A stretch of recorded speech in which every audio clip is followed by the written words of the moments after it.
नमस्कार, स्वागत आहे तुमचं चॅनलवर. तर आज आपण पोल्ट्रीत आलेलो आहोत आणि पोल्ट्री व्यतिरिक्त आपण काय-काय काम केलेलं आहे ते देखील इथे पुढे बघणार आहोत. तर मोठे कोंबडे इथे शिफ्ट झालेले आहे. जुनी पोल्ट्री आहे. नवीन व्ह्यूअर्ससाठी हा व्हिडिओ नवीनच असेल, कारण जुन्या व्ह्यूअर्सनी ही पोल्ट्री खूप वेळा बघितलेली आहे. ही एकदम क्लीन वगैरे करून हिच्यामध्ये तूस वगैरे टाकण्यात आली आहे आणि कोंबडे जे आहेत इथे शिफ्ट झालेले आहेत. तर आम्ही 150 कोंबडे इथे शिफ्ट केले होते. त्यानंतर देखील चालू मी इथे 6-7 कोंबडे शिफ्ट केलेले आहेत आणि सेलिंग पण होत आहे. तर सेलिंग झाल्यानंतर पेमेंट आहे तर ते ऑनलाईन पण येतं आणि कॅश पण येतं. जसं त्या समोरचा व्यक्ती आपल्याला देणार असेल त्या पद्धतीने असतं. तर दुपारची वेळ आहे, साधारण वाजलेले आहेत 12. तर 12 वाजता मी इथे घेतलेले आहेत गहू चाळण्यासाठी. गव्हाचे जे गोणे आहेत तर हे इथे स्वच्छ करून तरी ती कोठीमध्ये भरून ठेवायचे आहेत. आता मार्केटमध्ये नवीन कोठ्या आलेल्या आहेत, तर त्यामध्ये गहू टाकल्यानंतर उन्हामध्ये ठेवायचे असतात, त्याला कुलूप वगैरे असतात. तर ती कोठी आम्ही मागच्याच वर्षी इथे घेतलेली आहे. ₹2300 ला मला ही कोठी पडलेली होती आणि खूप छोटी आहे, जास्त मोठी नाही आहे. तर 4 गोण्या ज्या आहेत गव्हाच्या ह्या आलेल्या आहेत माझ्या नंदेकडून. तर गव्हाच्या गोण्या आल्यानंतर आता 15 एक दिवस झालेले असतील. तर आता गहू वाळू घालून आणि चाळून इथे कोठीमध्ये भरून ठेवायचे आहे. म्हणजे दळण करायच्या वेळी जास्त प्रॉब्लेम होणार नाही आहे. तर मी आता 2 टोकरं जी आहे गहू चाळून झालेली आहे आणि ही दुसरी टोकर जी आहे तर मी आता गोणीमध्ये भरून ठेवणार आहे. कारण काय होतं की एकटीला मला कोठीमध्ये टाकायला जमत नाही आहे. कोठीचा जो झाकणाचा आकार आहे तो जरा वेगळा आहे आणि एकटीला नाही जमत आहे. तर हे घरी आल्यानंतरच मी हे सगळे गहू यांच्याकडनं टाकून घेणार आहे.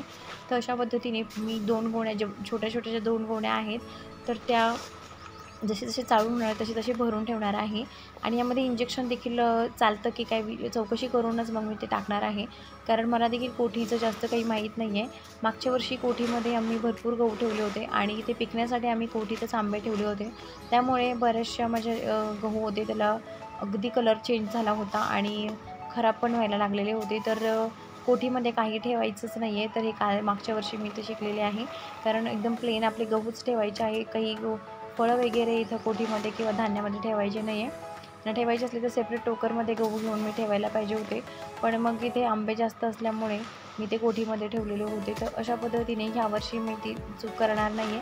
कारण यावर्षी आंबे पण नाही आहे की एवढे की कोठीमध्ये ठेवण्यासाठी.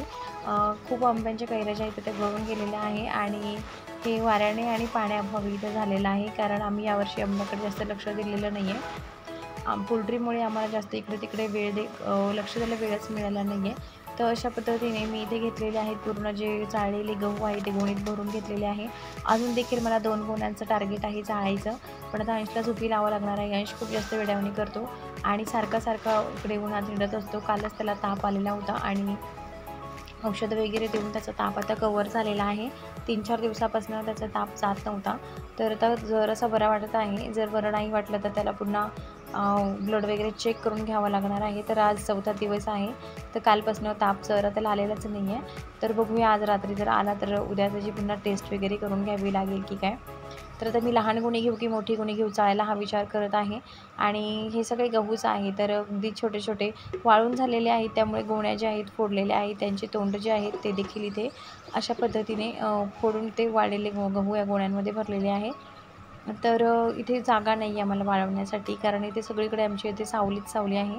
नारळाची झाडं आहेत. तर नारळाच्या सावलीने ऊन पण पडत नाही आहे आणि आता झालेलं असं आहे की कुत्रे पण असतात. तर कुत्रे जरी बांधून ठेवले तरी पण आता खाली जे आहे तर मला कागदावर आपण जे अंगणामध्ये गहू, हरभरे वगैरे वाळू घालतो तर इथे लगेच सावली येते.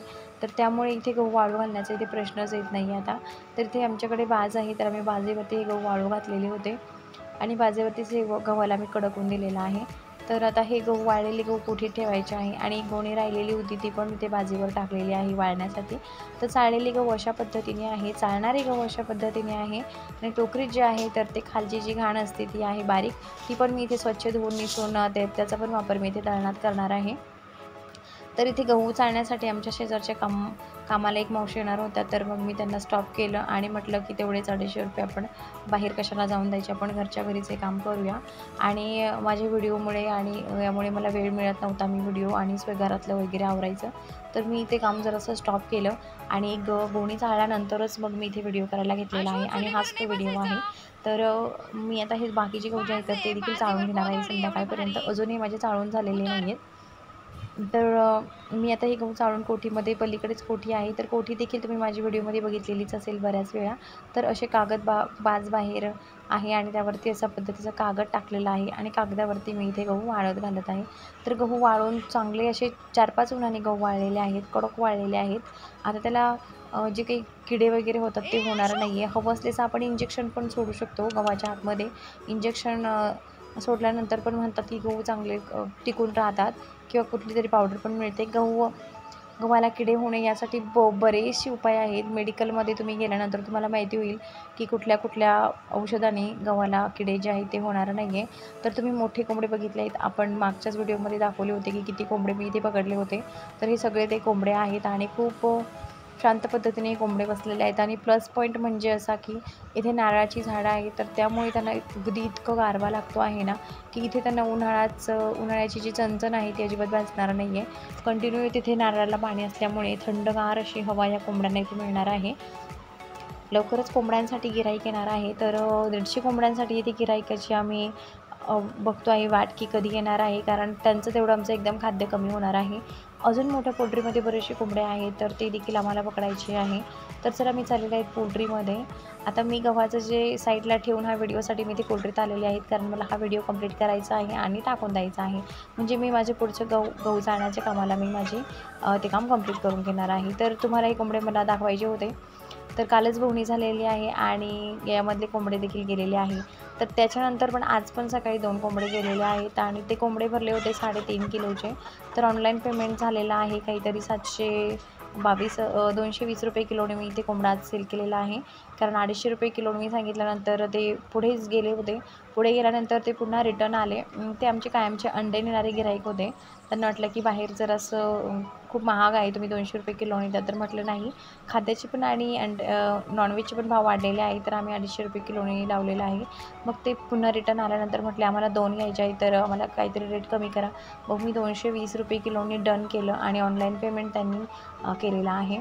तर तुम्ही बघू शकता किती शांत पद्धतीने कोंबडे उभे आहेत अगदी. पण यांना कशाचा जर आवाज आला मोठा तर ते इकडे तिकडे सैरावैरा पळू लागतात आणि अशा पद्धतीने खूप घाबरून जातात ते कोंबडे. तर यांना आता खायला बाजरी आणलेली आहे आणि बाजरी जी आहे तर ती आता खाणार आहे. तर भांड्यामध्ये बाजरी आहे आणि खाद्य आहे, दोन्ही मिक्स आहे. तर आज खाद्याची गुणी जी आहे सकाळीच बहुतेक संपलेली आहे. आता बाजरीच यांना 1-2 दिवस टाकायची आहे आणि खाद्य जे आहे तर ते नंतर येणार आहे.